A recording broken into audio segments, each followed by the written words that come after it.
Bismillahirrahmanirrahim. Assalamualaikum warahmatullahi wabarakatuh. Halo adik-adik semuanya, selamat siang.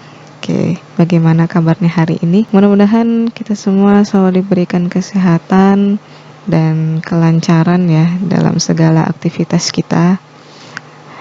Alhamdulillahirrabbilalamin. Tiada henti-hentinya kita mengucap puji syukur kehadirat Allah Subhanahu wa Ta'ala atas berkat limpahan rahmatnya ya, serta nikmatnya, sehingga kita bisa berkumpul di pembelajaran kita pada hari ini. Oke, hari ini kita belajar kimia ya. Sebelum kita memulai pembelajaran pada siang hari ini, alangkah baiknya kita berdoa bersama-sama terlebih dahulu. Berdoa dimulai.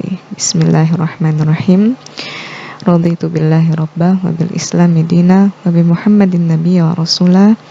Rabbi zidna ilman warzuqna fahman, amin ya rabbal alamin. Baik, untuk pertemuan kali ini ya, seperti biasa Ibu akan melaksanakan pemanasan terlebih dahulu nih buat adik-adik sebelum kita tahu dulu sebenarnya kita mau belajar apa ya hari ini, kayak gitu ya. Oke. Nah, pemanasannya itu kita bisa lihat nih. Di sini sudah ada tampilan gambar. Kalian bisa lihat di slide ya. Nah, di sini ada before dan after. Wah, di sini ada gambar sendok, ada garpu yang berkarat. Nah, kalau adik-adik di rumah ya pakai sendok pastinya, atau enggak pakai. Nah, biasanya sendok itu dia berkarat ya karena sudah sering sekali kita gunakan gitu ya. Nah, kenapa sih sendok itu bisa berkarat ya? Ya karena kita sudah sering gunakan ya. Terkadang kan sendok itu terbuat dari logam ya, tergantung logam yang kita gunakan apa. Nah, itu karena logam ya, salah satu karakteristiknya itu mudah sekali berkarat karena kalau misalkan dia sering terpapar ya, terpapar atau misalkan sering terkena air ya, kalau misalkan kita habis makan kan selalu dicuci ya pakai air, pakai sabun, kemudian setelah itu dikeringkan ya, itu ada kontaminasi udara dan air. Nah, itulah yang membuat suatu logam bisa dengan mudahnya berkarat kayak gitu. Biasanya kalau misalkan sendok-sendok tertentu itu yang ada campuran besinya, nah pasti dia mudah berkarat. Nah, apa sih kalau yang terjadi kalau misalkan sendok berkarat itu kita pakai lagi nih buat makan atau kita biarkan gitu ya? Ya tentunya bisa membahayakan buat kesehatan kita karena kontaminasi lagi nih ke makanan atau minuman yang kita gunakan. Nah, jadi penting banget nih kalau misalkan udah nemu sendok berkarat ya, kita mau nggak mau, kalau nggak harus diganti ya kita pakai cara lain nih. Gimana sih ya, terus gimana ya caranya selain mengganti gitu, gimana caranya supaya sendok ini bisa mengkilap kembali seperti semula ya? Tentu ada caranya, dan ini berhubungan dengan yang kita pelajari hari ini. Nah, misalnya nih Ibu kasih contoh ya. Misalnya contoh di mana sendok ini terbuat dari perak gitu. Terus ya kalau orang-orang kaya gitu ya biasanya pakai sendok pakai perak ya, padahal sebenarnya yang biasa-biasa aja gitu ya. Tapi kita coba ambil contoh sederhana dari perak. Nah, di sini sebelumnya kita sedikit tadabbur ya tentang ayat-ayat dan karakteristik dari perak itu sendiri. Nah, seperti yang kita ketahui, perak itu merupakan salah satu logam yang istilahnya mewah sekali ya, kayak gitu ya, istilahnya mewah dan indah gitu. Nah, salah satu karakteristiknya itu perak memiliki sifat mengkilap. Nah, hingga dapat digunakan sebagai cermin kaca ya. Mengkilapnya itu jadinya kita bisa bercermin gitu, bercermin di depannya kayak gitu. Nah, ini ternyata sudah jauh-jauh sebelum para ilmuwan menemukan gitu ya, karakteristik dari logam perak itu sendiri sudah ada di dalam Al-Quran. Nah, Quran surah Al-Insan ayat 15 dan 16 gitu. Dan diedarkan kepada mereka bejana-bejana dari perak dan piala-piala yang benik laksana kaca, yaitu kaca-kaca yang terbuat dari perak yang telah diukur mereka dengan sebaik-baiknya. Jadi Masya Allah, salah satu sifat ya atau karakteristik itu adalah perak itu memiliki sifat mengkilap. Ya contohnya mungkin ada pada sendok itu ya, atau mungkin contoh lain deh, misalnya ada di cermin ini nih yang adik-adik lihat di slide nih. Nah ini lapisannya itu adalah perak, jadi indah sekali gitu ya.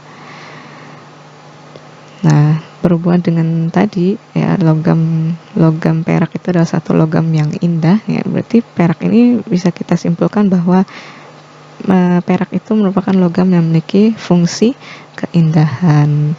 Nah ini juga tercantum dalam Quran surah Al-Insan di surah yang sama ayat 21, mana mereka memakai pakaian sutra halus yang hijau dan sutra tebal yang dipakaikan pada mereka gelang terbuat dari perak. Nah, ya, perak ini seringkali berarti banyak yang menggunakan perak ini untuk penggunaan perhiasan gitu, gelang-gelang. Wah, Masya Allah ya, kayak gitu. Nah, bahkan ada di Quran surah Az-Zukhruf ayat 33. Nah, itu dipakai untuk sebagai pondasi ya, aksesoris rumah kayak gitu, tangga-tangga, dipan-dipan dan sebagainya. Itu juga mereka berlapiskan perak gitu. Nah, tapi kita sebagai umat muslim pastinya ya pernah disebutkan juga dalam hadis ya, kita nggak boleh ada larangan nih untuk tidak boleh menggunakan peralatan makan, bejana-bejana ya, contohnya seperti gelas, piring ataupun sendok yang kayak gitu, untuk kita gunakan sebagai tempat alat makan kalau misalnya itu terperak. Nah, kenapa bisa seperti itu? Nah, itu karena emas dan perak ya, orang kafir itu mereka memiliki kebiasaan yang sama, maksudnya makan dengan barang-barang yang seperti itu ya, terbuat dari emas dan perak. Jadinya emang kita dilarang untuk mengikuti kebiasaan orang-orang kafir ya, pasti nggak mau ya. Nah tentunya di kimia, Masya Allahnya masih ada banyak sekali logam yang bisa kita manfaatkan selain emas dan perak sebagai pengganti lapisan sendok itu ya. Jadi yang biasanya kita gunakan biasanya pakai aluminium ya, atau stainless steel yang biasa kita gunakan. Nah itu boleh kalau itu, tapi untuk perak ataupun emas itu nggak boleh ya adik-adik, karena itu dilarang ya di dalam hadis. Tapi untuk pembelajaran hari ini kita pakai contoh yang sederhana, yaitu mengenai perak gitu, karena nanti contohnya jauh lebih sederhana daripada aluminium. Kita balik lagi nih ke pertanyaan, gimana sih caranya supaya sendok yang berkarat itu bisa mengkilap lagi?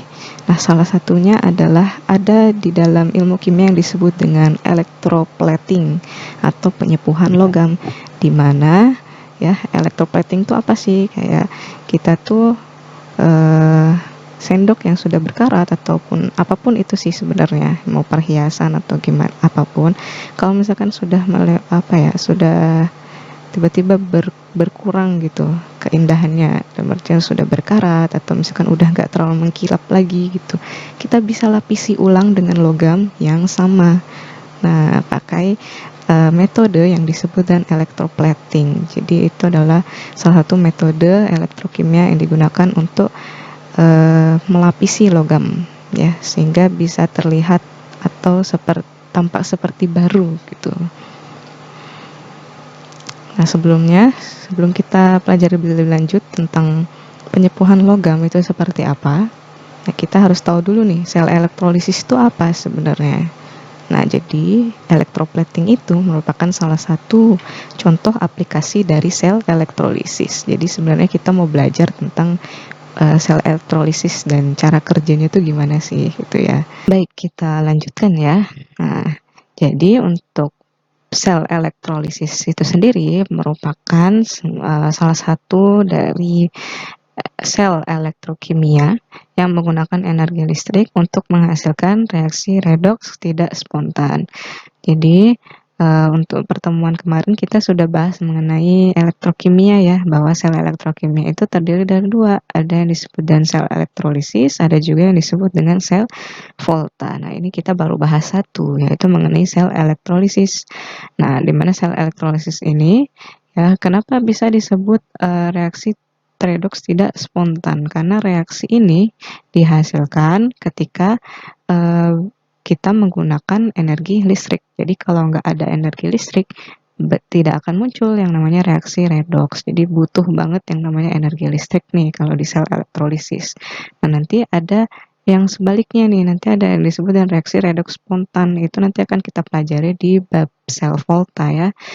Nah, untuk rangkaiannya nanti seperti apa sih, Bu? Nah, nanti kita bisa lihat di slide selanjutnya nih, mengenai rangkaian alat dan prinsip kerjanya.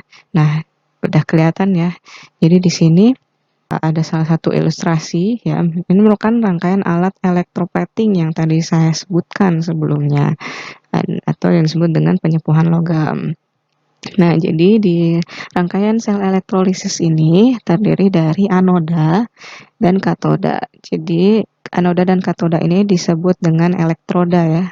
Nah, di mana anoda ini merupakan elektroda yang memiliki kutub bermuatan positif dan katoda merupakan kutub yang bermuatan negatif. Nah, jadi di sini untuk contoh yang penyepuhan logam pada sendok ya. Nah, ini yang berfungsi sebagai anoda itu adalah logam perak nih, logam perak yang asli, benar-benar logam perak yang akan dimasukkan ke dalam sendok. Untuk katodanya itu adalah sendok itu sendiri gitu ya. Sendok yang tadi berkarat tuh yang ceritanya mau kita lapisi lagi biar lebih bagus gitu. Oke.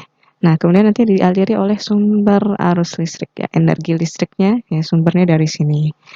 Nah, nanti di sini ilustrasinya. Nah, arus listriknya ini nanti bernoda ke katoda tuh. Dari anoda dulu nanti mengalir ke katoda. Nah, nanti apa yang terjadi nih di pada logam ya atau anoda ini pada logam peraknya? Nanti si Ag ini akan mengalami reaksi oksidasi ya. Nanti dia akan teroksidasi menjadi Ag+. Nah, dia nanti ada yang keluar nih titik-titik itu. Ada ion Ag+ ya dalam bentuk larutan, nanti ikut larut dalam elektrolit. Nah, jadi salah satu rangkaiannya juga ada yang disebut dengan larutan elektrolit. Nah, larutan elektrolit yang dipakai adalah AgNO3. Fungsinya untuk apa sih? Ya, kalau kita belajar di kelas 10 kemarin, ya, sempat kita pelajari di kelas 10 mengenai larutan elektrolit, fungsinya sebagai ya larutan yang dapat menghantarkan arus listrik gitu. Nah, fungsinya itu ya. Jadi ini menghantarkan ya. Jadi si Ag+ ini bisa bergerak ya, itu karena adanya elektrolit juga gitu. Dan sumber tentunya dari arus listriknya juga. Kemudian si Ag+ ini wah maju nih ke sini, masuk ke sendok melapisi ya, melapisi si sendoknya. Nah, nanti yang terjadi di sendok tuh.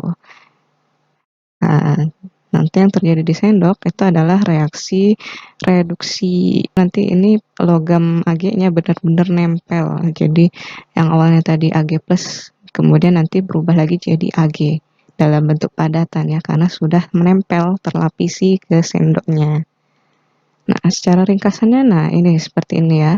Anoda perak ya, Ag mengalami reaksi oksidasi menjadi Ag+, sehingga perak larut nih dalam AgNO3. Nah, AgNO3 itu adalah elektrolitnya ya tadi. Nah, reaksi pada anoda yaitu ini reaksi yang terjadi. Ag menghasilkan Ag+, ya, larut nih dalam AgNO3 ya, aquos ya nama fasenya. Kemudian ditambah elektron. Nah, sedangkan yang terjadi di katoda ya, pada katoda nih maaf nih ada typo nih. Katoda terjadi pengendapan perak dari Ag+ ya dan mengalami reaksi reduksi. Nah, reaksi yang terjadi pada katoda tuh reaksi reduksi Ag+, reaksi dengan elektron menghasilkan Ag. Nah, seperti itu kurang lebih dari sistem kerja electroplating tuh. Jadi tergambar ya gimana cara melapisi sendok yang tadi berkarat jadi lebih mengkilap lagi ya, dan cara melapisinya dengan logam gitu. Metodenya electroplating. Jadi sel elektrolisis ini ada kaitannya dengan reaksi redoks. Jadi kalian pastinya sudah pernah pelajarinya di kelas 10 ya mengenai reaksi reduksi dan reaksi oksidasi. Kalau reaksi reduksi tadi itu ya contohnya yang terjadi pada katoda di mana terjadi pengikatan elektron. Nah, kalau masih ingat nih pengertian dari reaksi reduksi, pengikatan elektron. Kalau oksidasi sebaliknya terjadi pelepasan elektron. Nah, reaksi pada anoda ada pelepasan elektron di sini. Itu makanya dia terjadi reaksi oksidasi. Kalau reaksi reduksi dia terjadi pengikatan elektron. Nah, sampai sini dulu pembelajaran kita hari ini. Semoga kita bisa memetik manfaat dan hikmah di dalamnya ya. Semoga bisa bermanfaat juga buat adik-adik dan menambah pengetahuan baru. Dan sampai jumpa lagi di pertemuan berikutnya. Dan siapkan diri adik-adik karena besok kita akan mempelajari tentang reaksi yang terjadi pada anoda dan katoda. Itu seperti apa ya? Ya, untuk aturan-aturannya, kemudian nanti siapkan diri juga ya. Mungkin bisa belajar terlebih dahulu atau gimana, nanti kita akan sekalian ikutan kuis di pertemuan berikutnya. Oke, terima kasih atas perhatiannya. Mohon maaf ada salah-salah kata. Assalamualaikum warahmatullahi wabarakatuh.